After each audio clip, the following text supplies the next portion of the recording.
Hello everyone, welcome to Hula Juan.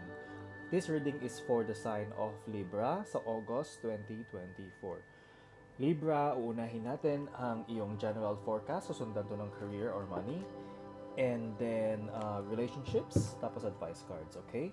So, kamusta kayong dyan, mga Libra? Welcome po kayong lahat dito sa Hula Juan. Okay, kailangan ko magbalasan ng konti. Okay, welcome po kayong lahat dito sa Hula Juan. Ang goal ng channel na ito ay magbigay ng gabay using light from above with loving intentions para may positive energies ang lahat. Alright, Libra? Anong nangyayari sa inyo? Kamusta na kayo? Let's see what's happening, alright? So, Libra, you have the Ace of Cups as your current energy. This is telling me that maybe there is a new parang may bago kayong may binabago kayo sa sarili niyo when it comes to your feelings, when it comes to how you feel and how you should react. Sorry. So, ang dating kasi nito, parang siguro may realization kayo from the past, tapos na-feel nyo na parang, kailangan ko na yatang baguhin ito. Parang mali yata yung ginawa ko. Parang mas naging may umilaw sa inyo na parang, wow, pwede ko na palang gawin to. I can be nicer. For example lang, I can be nicer na pala with this person. Parang it's not that, parang masyado akong naging cruel, ganyan. So, baga, yun yung example ng mga parang nagbabago sa loob ninyo. And, maganda siya kasi parang, parang nagkakaroon ka ng, may kagandahan yung loob na nakikita ko rito, no? In the past, you have the Judgment card in reverse. This is telling me na parang siguro nagkaroon ng time na parang feeling mo na hindi ka ganun ka nare-rewardan sa mga ginagawa mo, or parang somehow parang feeling mo napaka-unfair. But actually, there are just things siguro na parang hindi mo masyadong tinatanggap sa sarili mo, or parang ayaw mo sigurong parang may mga nangyayari na parang hindi ka masyadong masaya about it, no? Parang may yung iba dito na-feel ko may kinalaman din sa pride, okay? Pero siguro ganun kasi talaga yung yung pacing, yung learning ng isang tao, no? So it's just the way it is, no? Hindi naman siya pangit or mali. It's just that siguro at that time hindi ka pa ganun ka open. But ngayon nakikita ko nga sa inyo na talagang parang may upgrade na nangyayari. So Libra, that is very good. You have the Eight of Swords in reverse. Kung before kasi may mga situations sa parang one way, sarado lang kung ano yung gusto mong gawin at anong pwede mong gawin. Ngayon, hindi na. It doesn't feel that way. Parang you are free to do other things. You are free to do choices. Kumbaga, kung noon, let's say for example, pag pumunta ka ng restaurant, ang bibilin mo lang lagi burger, burger, burger, burger, burger. Parang naka-default kang ganon. Ngayon, parang, pwede na akong spaghetti, pwede na akong bumili ng chicken, ganyan. So, pizza, ganyan. So, parang kahit ano pwede mo nang gawin. So, yun yung maganda sa'yo, Libra. The advice for you is the Page of Wands. Huwag kang matakot na kung ano yung mga dati mong mga okay, ito yung bumabalik sa akin, no? Huwag kang matakot na balikan yung mga tao yung simula nung years ago pa, ganyan. Huwag kang matakot na balikan sila, yung mga taong hindi mo na masyadong kinakausap. Try to be in good terms with them, or try to be mga musta ka lang, ganyan. And also for you, no, huwag kang matakot na din pagka may mga ideas ka na parang gusto mong magkaroon ng bagong gustong gawin. Don't be afraid. Because yun yung magbubukas sa'yo ng more inspiration and yung magbibigay sa'yo ng peace. Okay? Especially yung sa mga kailangan mong kausapin, no, in the past, or somehow parang gusto mo lang parang mga taong naaalala mo and gusto mong balikan yung past and parang lang maging mas ma-happy.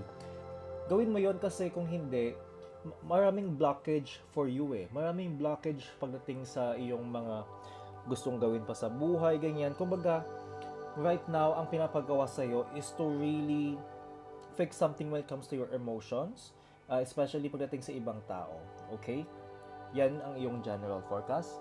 Let's see kung ano yung meron sa iyong career and money. Alright. Okay. So, I wonder kung anong meron, anong feedback ninyo doon sa general reading na yun. Kasi medyo,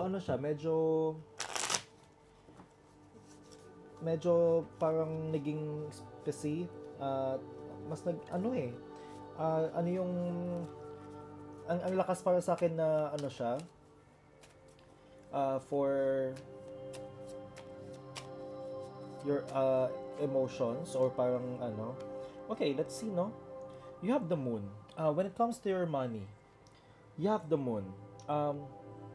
The moon is telling you, or sinasabi sa akin ito na parang, minsan may mga gusto kang gawin siguro na suntok sa buwan. Or parang minsan parang ipinapangarap mo, pero parang minsan ang hirap niyang abutin.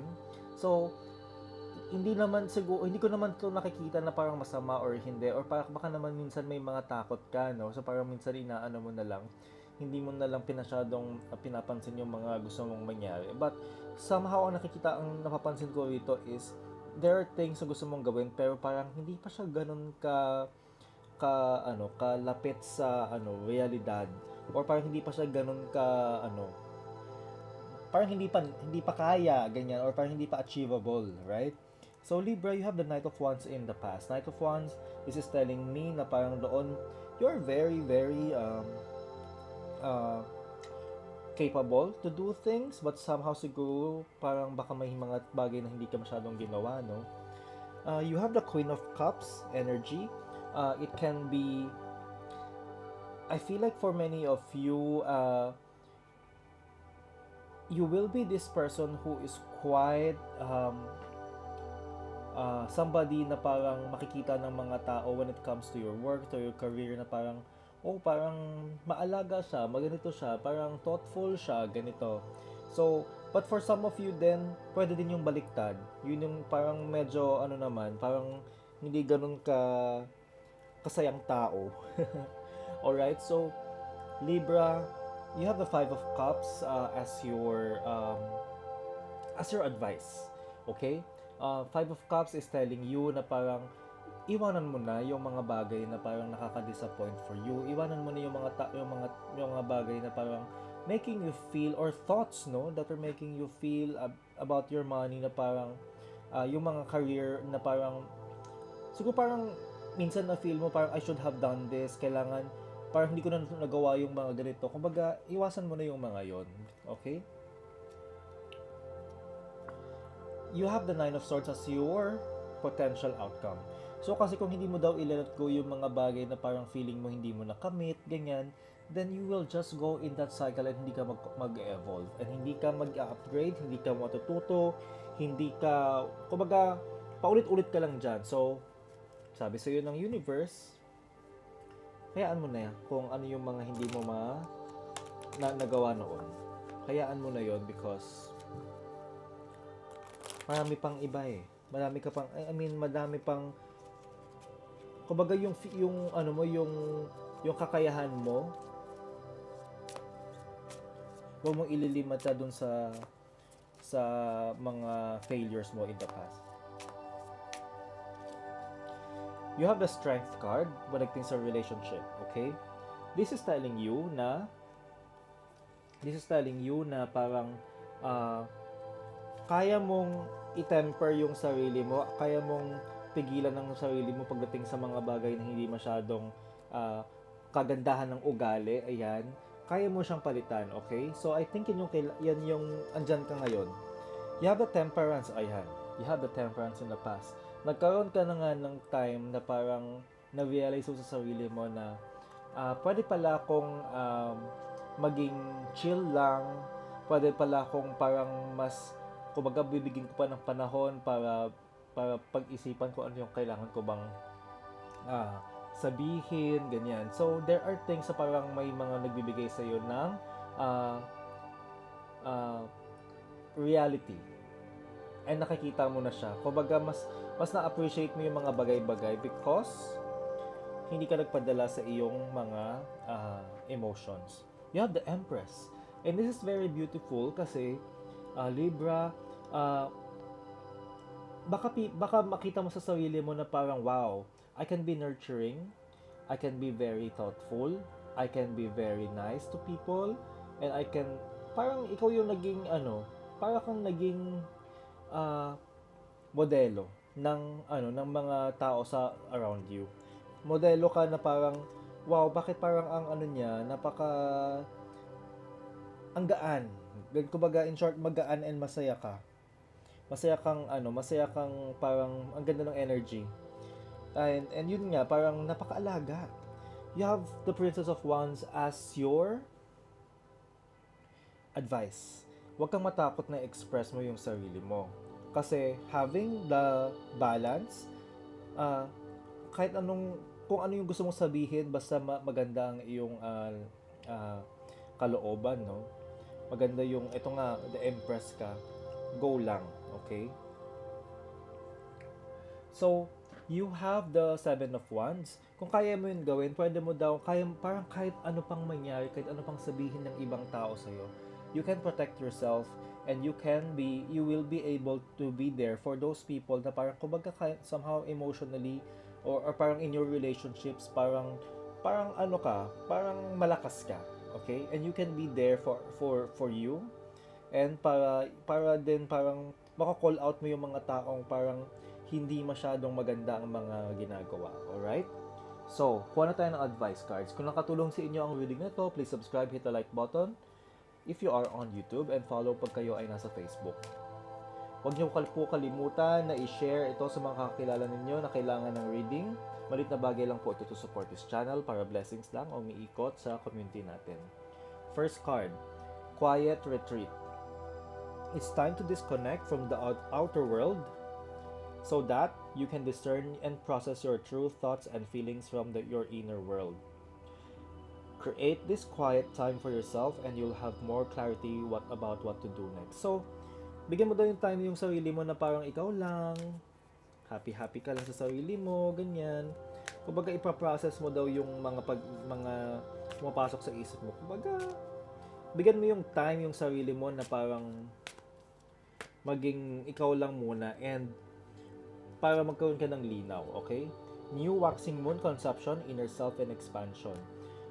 Libra, ayun nga eh, may bagong may bagong ikaw. Gusto mo 'yon? May bagong ikaw na dumadating, lumalabas at nakikita ng mga tao. And for you, parang ang pinakamaganda is para makikita mo yung sarili mong kagandahan dito dahil sa pagbabago mo. Confidence, divine confidence is completely different from the bravado of the ego. You make space for something larger to take hold. Please fill me with your confidence, O love. Grant me courage I never knew I had. So, yun nga eh, being you yourself and being that parang yung alam mo yung confidence and ego, yung kaibahan nun, yung ikaw mismo yung confident ka lang na parang confident ka pero hindi ka mayabang.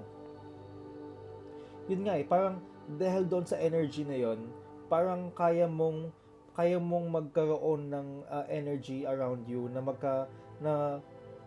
na palakasin pa yung loob mo ng mas ng mas pack pa talaga so that you can achieve things right now. Because yun nga, may mga bago kang nakikita about yourself, may mga bago kang na ma-realize. So you sabayan mo siya ng parang sige lang. I-push mo pa. Okay? So, yan ang forecast mo for this month. Subscribe on YouTube and follow Hula Juan on Facebook para every month may aabangan kang forecast for your sign. Always remember sa lahat na gagawin mong desisyon, dapat mabuti ang iyong intention. See you sa next reading, Libra.